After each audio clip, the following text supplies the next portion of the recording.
my name is Dana Hanchin. I'm President and CEO of HDC Mid-Atlantic. Okay, and can you tell me a little bit more about HDC Mid-Atlantic? Sure. HDC Mid-Atlantic has been around for over 50 years providing affordable housing, not only in Lancaster County, but in Pennsylvania, Delaware, and Maryland.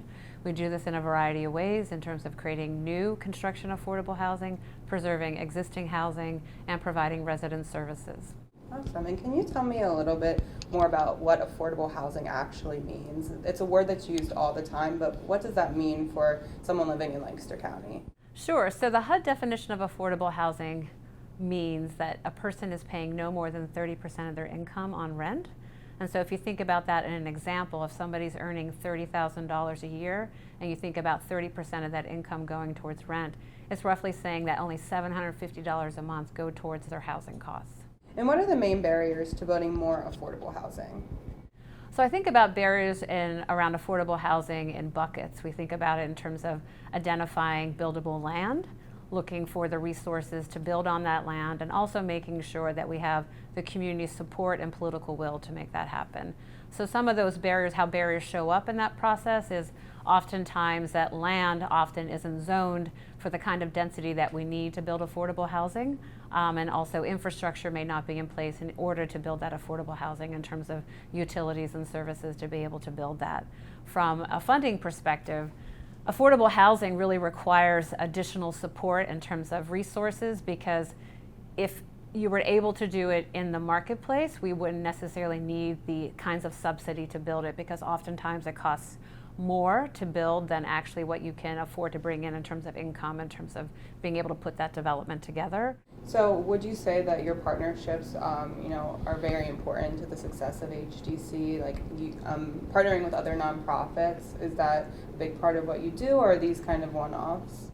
No, not at all. We believe in leveraging our strengths, and partnerships is actually the way you do it. We can't do this work alone.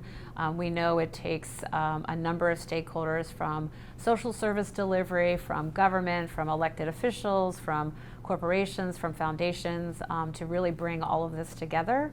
And it is the way that we see doing this work in the future. We know that we're not the only ones who can address this problem.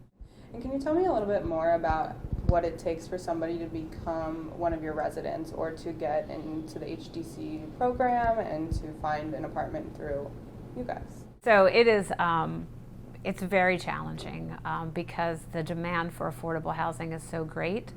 We have about 3,400 applicants for our housing across our portfolio. Oftentimes that exceeds the number of apartments we have available. Of our 72 communities, I would share that I would say roughly half of them, the waiting lists to apply for that housing have been closed, because it takes over 3 to 5 years for an apartment to become available.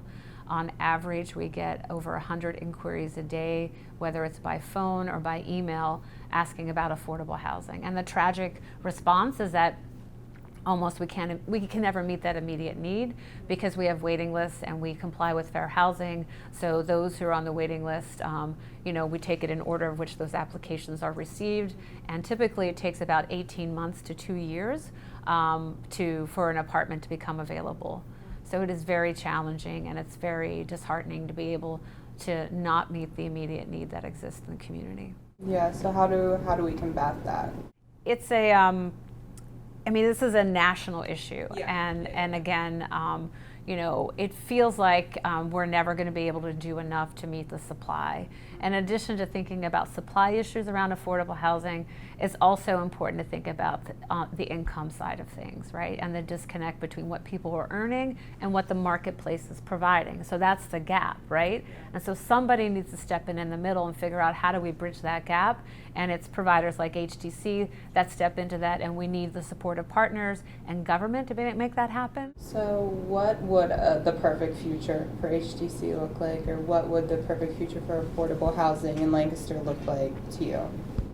Well, I would say the perfect future for HDC was that we would work our way out of this business, right? That we wouldn't have to be in this place of being able to bridge the gap between what the market is providing and what people need, and that somehow systems come together, resources come together, the political will comes together to really understand, if we believe that this is a basic right for people, that we're doing everything we can to bring the resources and support needed so that we can meet the need.